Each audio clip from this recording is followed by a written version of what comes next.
guys of Minnesota sports flowing in their veins. Mackey and Judd on Score North and ScoreNorth.com. Trying to find the right buttons here with Declan and Maui. Uh-oh. There we go. Welcome in. A Swimming in the Statements ocean. Monday here. He's swimming in the literal ocean. I'm swimming in the production ocean right now, just trying to get the show off the ground. But welcome in. We got the sports dad. We got old Macadac here, and we'll bring you Monday statements as we usually do on Minnesota Sports with Mackey and Judd. Why don't you fire away? Why don't you hit the breakfast ball here for us? Oh, absolutely. Viking statement. Vikings fans, listen closely. We need to appreciate how much big play wide receivers like Justin Jefferson and Jordan Addison, as they did on Sunday, can make a stadium pop. Because there is nothing like a deep shot. There is nothing I like a deep touchdown pass. And, you know, we had that gift in the Metrodome, obviously, with Chris Carter for years, and more so with Carter and Moss then, and Jake Reed. But we also went through a period here, you know, where the wide receiver well was pretty damn dry. It's Michael Jenkins, Devin Aromashadu, Bobby Wade, you know, and Adrian Peterson picked up the slack. And don't get me wrong, a 50-yard touchdown run is great.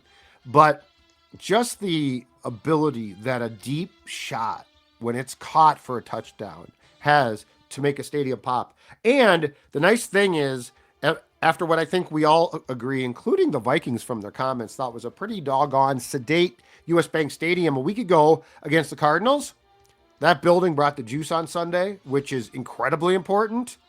So I think we should not forget, though, because we have had periods of this, that when you have receivers who are special, who can do things downfield that the average guy can't do, that it does cause, at home games, it does cause for a pop in the stadium that should be appreciated, because it's not always going to be there. Yeah. I don't know how we would quantify that, but if there was some sort of metric historically for most often, like most pops because of a 40-yard pass down the field, the Vikings would be very high up in that category historically. Yes. Oh, yeah. And some of it's now Pittsburgh's had some deep threat teams in cold, bad weather, but playing in the controlled dome, it's early December, you know, it's actually pretty nice out yesterday, but there's no wind, none of that. You can throw a beautiful deep pass down the field. But I kind of love that the Vikings embrace this frequently throughout their franchise history, especially moving into the Metrodome, you know, decades ago. Just air the ball down the field, man. Play track meet football.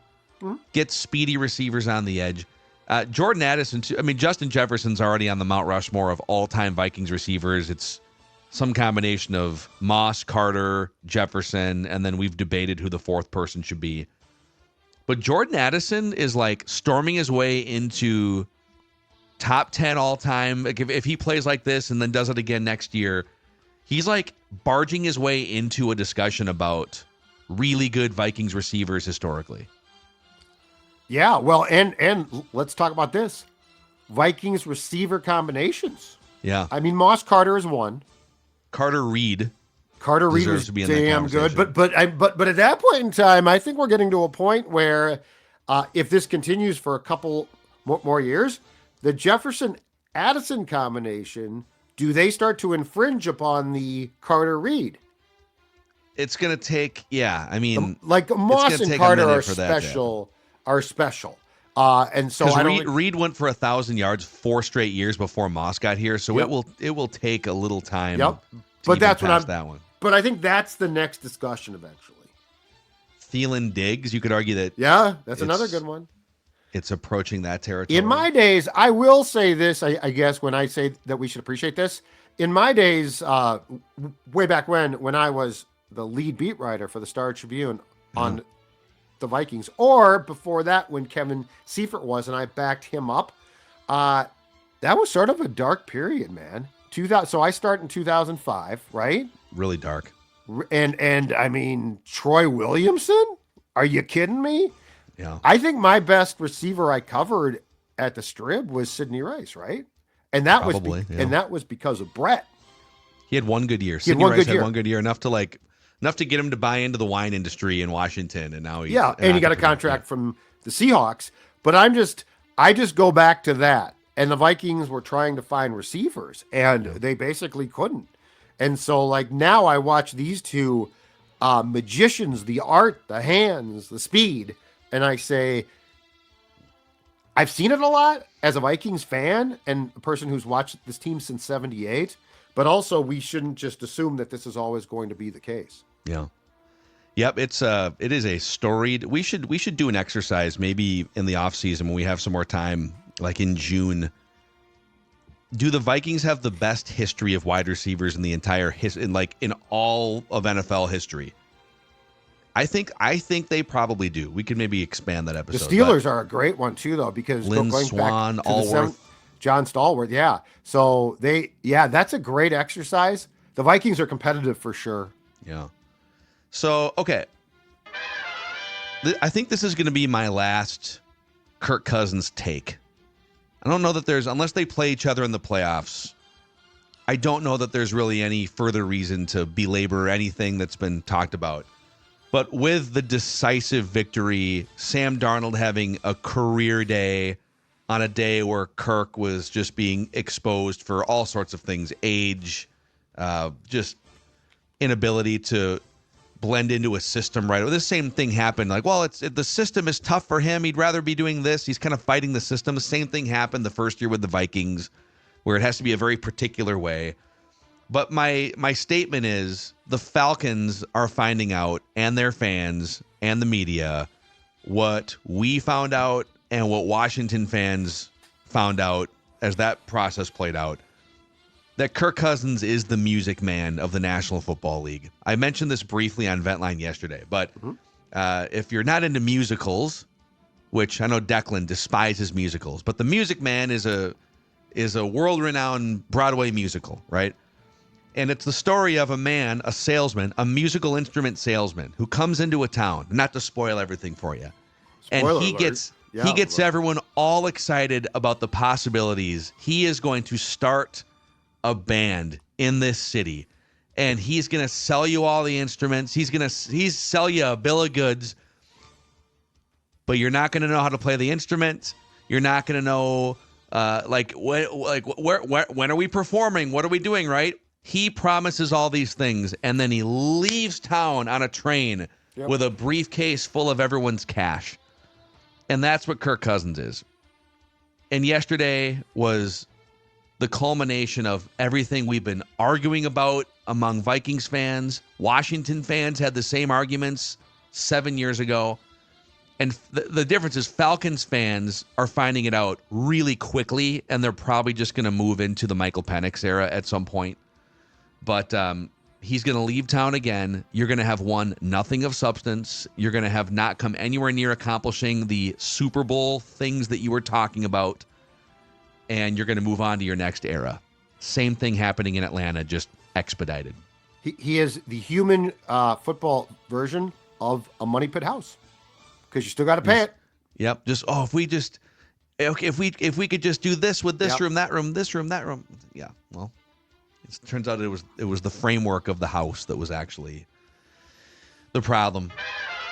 Any other final words from you on Kirk Cousins? No. Before we move on to Bears week and everything else. No. It's Bears championship week. Yep.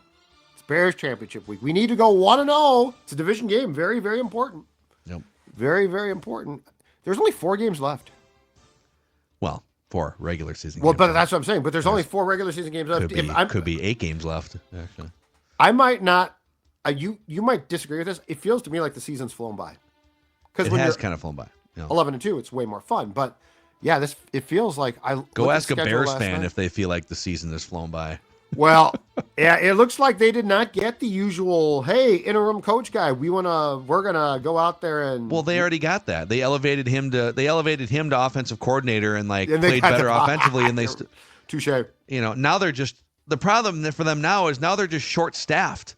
They've fired 2 critical pieces to their internal operation. So they fired the head chef. They fired the sous chef, and now they're like, hey, who's going to cook any food? Billy, put the dishes down and start cooking up a storm. Yes. And it's screwed until they get somebody else in anyways. But it's like at some point, the same thing kind of happened with the Jets, where it's like, all right, well, you just fired the guy that puts together all of your defensive plans because you got mad. Well, and the Vikings have to be careful. I'm not saying that they don't, and I still think that Caleb is very capable of a good day. But I'm liking how that game a week from tonight is shaping up. The Monday night game, I'm feeling. Because I don't think the Vikings, I think O'Connell's done a really good job about slowing the roll, right?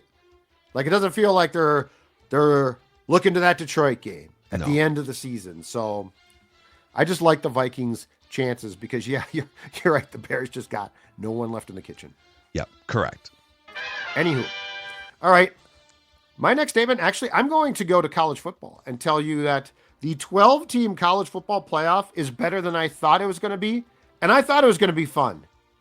The absolute chaos that ensued on Saturday and the fact that there was, when you're debating, when there's 4 teams and you're debating who's going to be left out, it's fun, but it's also like you're going to leave probably a really worthy team out.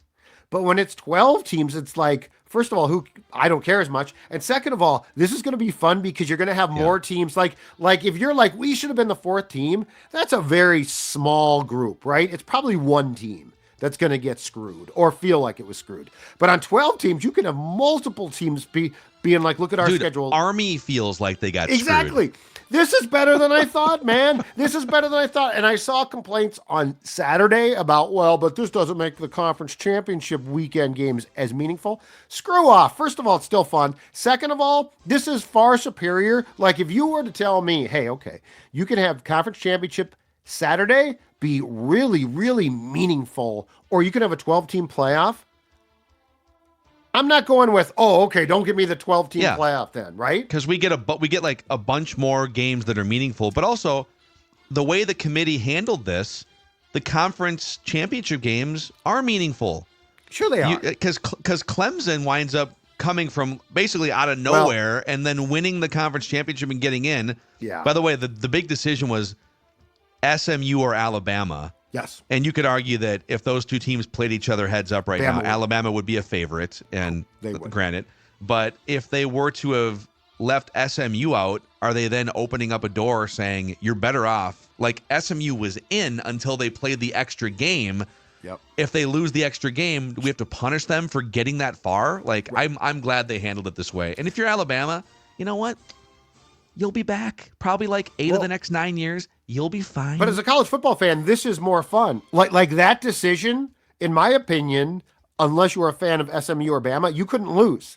As a college football fan, as a fan of sports, like I love that chaos. It's like the NC2A men's basketball tournament, right? At the end, it doesn't really matter, like 65, 66, or they're like, 68 teams in now? But the point is, it's chaos at the bottom there. This is now chaos. It's great.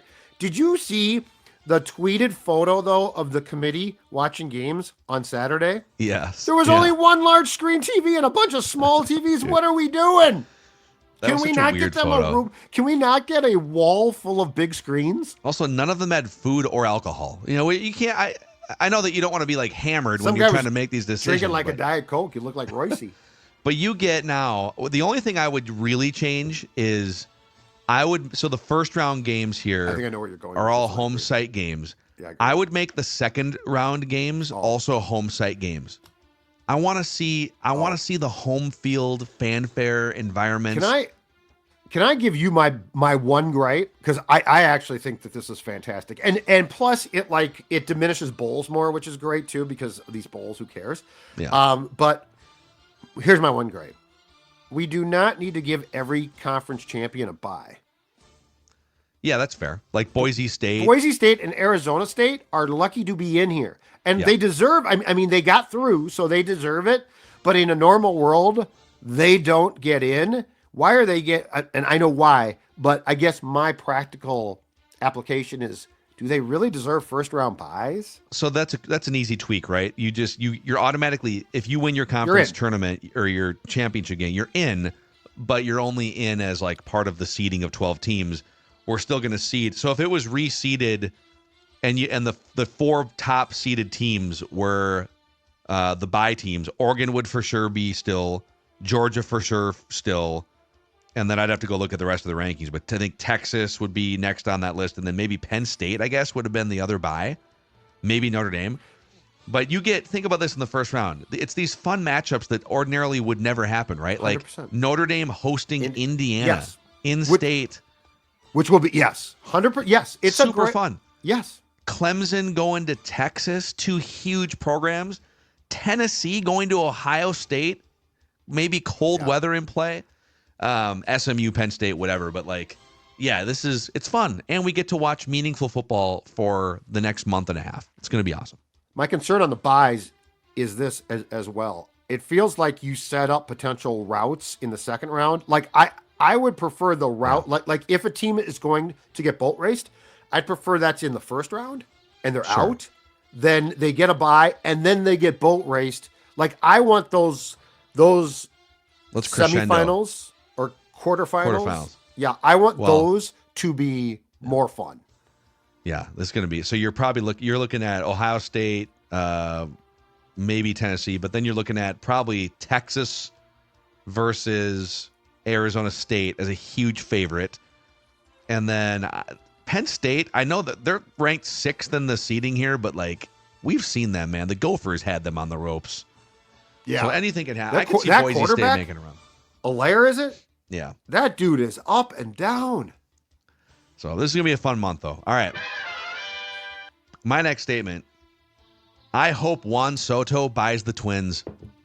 He can play for the Mets. That's fine. 15 years. I know. Was it 756 million or something? How do we? No, he's 26 years old, so he's still smack dab in the middle of his prime. $65 million contract. A deal that could escalate to $805 million. And here's the best part. And by best part, I mean worst part for baseball.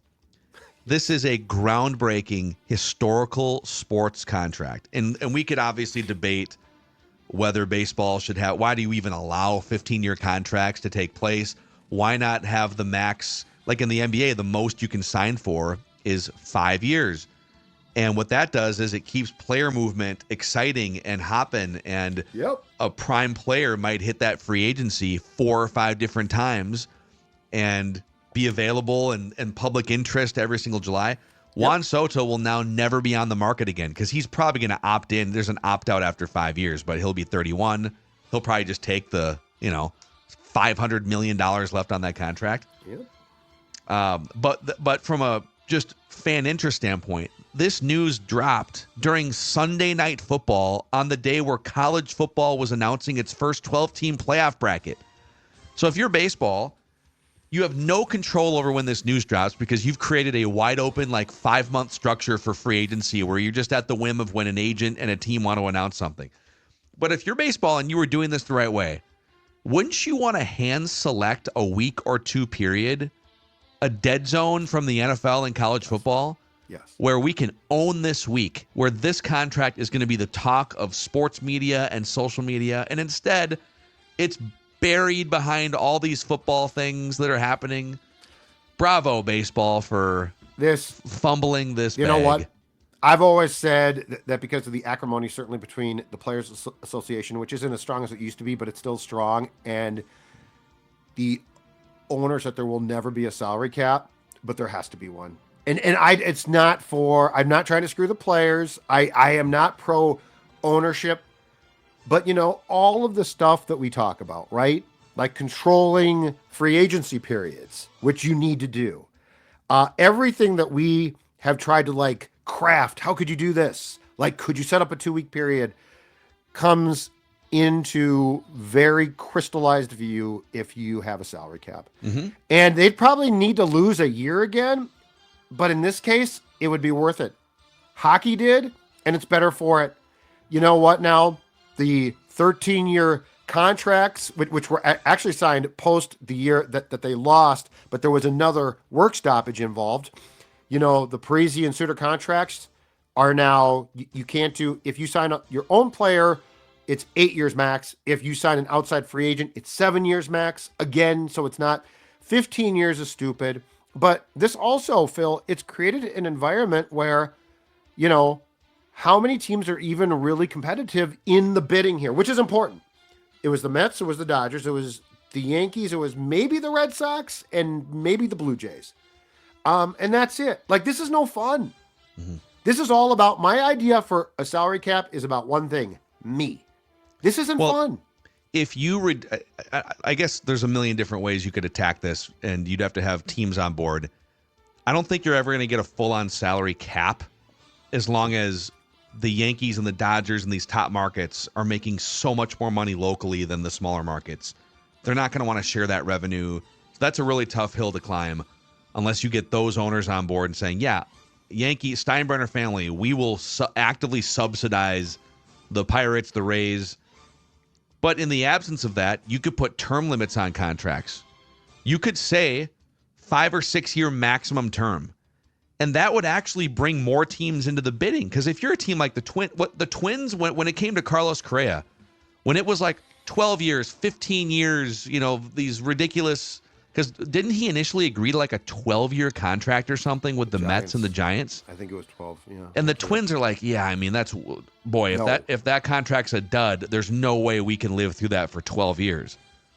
But if it's like a 6-year contract, we could absorb that risk. Right. So if you made a 6-year maximum on these contracts, right, teams would still pay like a lot of money per year, but more teams would be willing to take on that risk in a 5 or 6 year window than commit to a 12 or a 15-year window. And I'm not even talking about what football does a genius job of doing, which is actually, all of the national TV cash goes into one pie and then everybody shares it.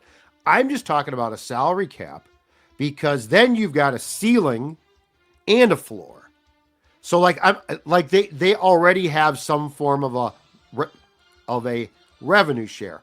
But I'm talking about, so if the Yankees make more, that's fine, and they can keep it. I don't care what they're doing. They just can't spend it all. Like the Mets can't spend it all. And then you at least have a ceiling. That's important. Just as important as a floor. So you can't go below the floor. Like, but in order for there to be a floor, though, the Yankees have to give more money to the Rays, and the Dodgers have to give more money to the Pirates. The gap is too wide. Unless you want the floor to be like $70 million where it is now, basically. There'd have to be, and because there's not as much national revenue as a percentage of business coming in compared to the NFL and the NBA, like baseball is mostly locally driven in terms of revenue, you'd have to share local revenue across the board, which those teams don't want to do because they want to make a lot of money. Baseball's problem is that it sees itself as being big time. It should really look to hockey. It should really look to what hockey has done as far as a financial model, because it's far more like hockey than football or basketball. It is. But the fact that they don't have a 2-week period or a week period where like the Juan Soto sign is just absolutely killing them. And the agents drive this a lot. And the agents are the most greedy. They don't care about the sport. I mean, Scott Boras doesn't give a damn about baseball. He's just trying to get as much as he can to pump his own tires and to, make as much as he can. So it's pathetic. And you're right. Like Juan Soto signing during Sunday Night Football, it is just it's such a sign of where baseball's at. Yeah, they can't get out of their own way. I need to calm down and go to Woodhouse Spas is what I need to do.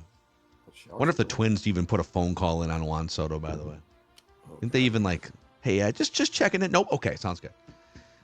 Woodhouse Spas, locally owned, Maple Grove, Woodbury, Rosedale Center. This could be the perfect gift idea for your mom, your spouse, somebody on your list. You're thinking, man, we have a couple more weeks left here, holiday season. What am I going to get my wife, girlfriend? How about a gift card? Over 70 spa services at Woodhouse Spas. Go to woodhousespas.com or just walk into one of the stores in Maple Grove, Woodbury, Rosedale Center, and celebrate the holidays with that loved one. Maybe it's a couples massage. All sorts of options. Woodhouse Spas. Finch Home Solutions. They can help you during the holiday season or really any time of year. Yep, exactly right. And that's because Finch Home Solutions can fix anything around your house, big and small. And they also, right now, they are in business with Gemstone Exterior Lighting. You're looking right there, and you're saying, Sports Dad, that looks like permanent lighting. And yes, I'm going to tell you right now, ho, ho, ho, for the holiday season, those can be Christmas lights. Look at how gorgeous they are. But here's the best part. You don't have to get back up on a ladder and take them down. You don't have to hire someone to do that. These are permanent lights, which mean a couple of things. One, they can be home security. So guess what? You hear a strange noise, somebody gets a little bit upset about it, you turn these lights on and you can see exactly what's going on outside. Or it's a Vikings game and it's a Friday night and you're like, you know what? I want the house to be lit up in purple to show that I love the Vikings. You can do exactly that. Finch Home Solutions, they're the best in town. Absolutely fantastic. So 612-357-2604 or check them out at finchhomesolutions.com. Finchhomesolutions.com. Permanent lighting via Gemstone is going to make your house a perfect place to celebrate the holiday season. Give us one more here. One more statement. Oh, let's see here. You know what? You had a Wolves one you told me about. Yeah, before. I do. I've got a lot because it was a busy weekend. Spent the entire day. I think I was on the couch watching sports on Saturday, 11 to 11, which is absolutely perfect. Dawn is gone, so I was like, I'm just going to veg on the couch. But my Wolves statement is this. The NBA, stop finding Anthony Edwards for swearing in post-game interviews that aren't live and televised, okay? So, like, if he jumps on FanDuel, ESPN, and drops an F-bomb, yeah, that's not great. It's live. You probably can't bleep that out. Your partner's not going to be pleased about it. But he declined to do post-game last night after the Wolves lost to Golden State because he said he has been getting fined by the NBA for his locker room swearing. Now he did listen to the questions that were being asked, like of Julius Randle, and piped up. I don't think he swore, but piped up with his take. So he basically gave quotes that way. But if it's a locker room, if it's post game and it's people with recorders and recording, but it's not going out live, I got to be honest. One, I'm not offended. Two, it's sort of just how he talks. And three, it can be bleeped out. Like, if you're going to air it, you can bleep it out. So are we really going to worry, like in all the things that we could find athletes for? I don't think that priority one should be post-game in the locker room when it's not being aired live. So I completely disagree. And I'm not a prude when it comes to language or any of that stuff. Like, I do not get offended. But you are representing a large entity, a multi-billion-dollar entity, and a team. You don't have to swear. Using it for emphasis, awesome. He does swear a lot in some of these post-game interviews, and it is a little distasteful at times, and it doesn't, like, sometimes it clouds the message that he might be trying to send. And I would say this, if the league comes to you and says, hey, this is kind of a teaching moment for a 23-year-old, let's clean it up a little bit. Kobe's not out there in his career just dropping F-bomb every other word. LeBron, once in a while for emphasis, but like, let's clean it up a little bit, Anthony Edwards. If his response to that is, I'm not going to do the interviews anymore, dude, just be an adult, swear a little less, get your point across. Don't pout because the league came to you and said, let's be an adult here. That's kind of where I stand on this. So I'm not offended by it. Like, two things is, one, I appreciate that, but as a former reporter myself, I want someone to be as relaxed as possible because they're far more likely to spew the truth than if they're like watching and it's like, I can't say F, so I'm not going to say that, right? So one, I want you to be as candid as possible because that's going to help me the most. If it comes with F-bombs, I don't care. Now, again, if it's live on NBA Countdown, we got a problem. That's not good. But this is not where it's not like children are watching and stuff. And if you don't want to bleep the words out, that's your decision. The other thing is, Ant not talk, or he did talk. Ant threatening to not talk is a long ways from some star players who really don't talk and then get fined. And I'm with that. Like if you have, I think the contracts say that there is an obligation at times, at least like twice a week or something, 3 times. If the media requests you, right. you have to. And so if you don't talk, if you like shut that down and get fined, you should be fined. Yeah. But I don't want to stop Anthony Edwards from being as candid as possible because I find it really refreshing in a business where a lot of guys, and in the sport that I love, hockey, this guys are guilty of this left and right, are trying to sanitize constantly to give you as little as possible. That's fair. Those are all fair points. I would just say there's probably a way for him to be open and candid. He might and mature. Like not he's 23. drop an F-bomb every other word. I just don't ever want to get to a point where I'm like, he didn't say as much as he was thinking because he's thinking about what he says now. Yeah. No, that's fair. Plus, he does a good job with F-bombs. It's like O'Connell in his post-game press. I don't think he does. I think he uses them as like crutch words. Yeah, O'Connell uses them for emphasis. Yeah. Mahomes never drops an F-bomb. He's become very corporate, I feel like. Who's that? Patrick Mahomes. Oh, yeah, no. Like, yeah. I'm looking at the peak athletes. Oh, absolutely. Yeah. He ain't going to drop an F-bomb. Patrick Mahomes is very calculated.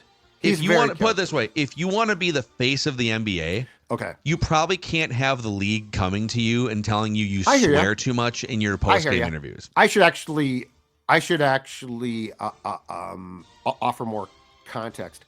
Because Ant does use the F-bomb as a crutch word, a transitionary word, I feel like he pivots to what he's going to say instead of stopping himself.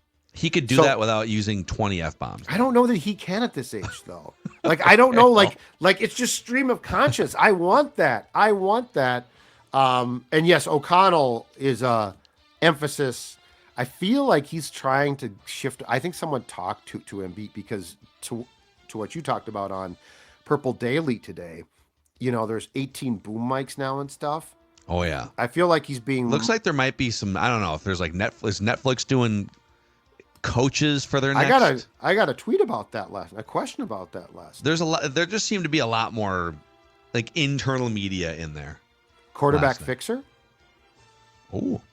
It could quarterback be him, fixer, a year with Kevin O'Connell. It'd be him, Sean McVay.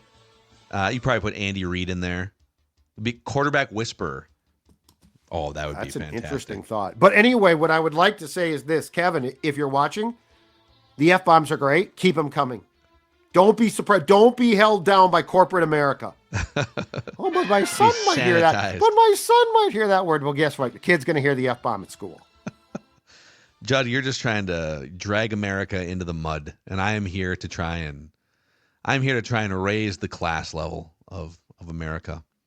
But Anthony Edwards, hopefully it doesn't scare you off from speaking your mind. In college football, you got this right. Way to go. Way to cause chaos. Yes. All right, that's your Monday statements here. Declan partying it up on his honeymoon in Maui. Tomorrow we'll bring Doogie in for a scoop session on Minnesota Sports with Mackey and Judd. And yeah, Purple Daily with Ventline, which was incredible yesterday, and hottest Vikings takes, plus Flagrant Howl's State of the Wolves, and Judd's hockey show with one of the best teams in the NHL. Score North has you covered. We'll see you guys tomorrow. Sorry, that's the wrong banner. Let's put this one up right here. There we go. End the show properly. See you guys. Fired. I'm just crashing.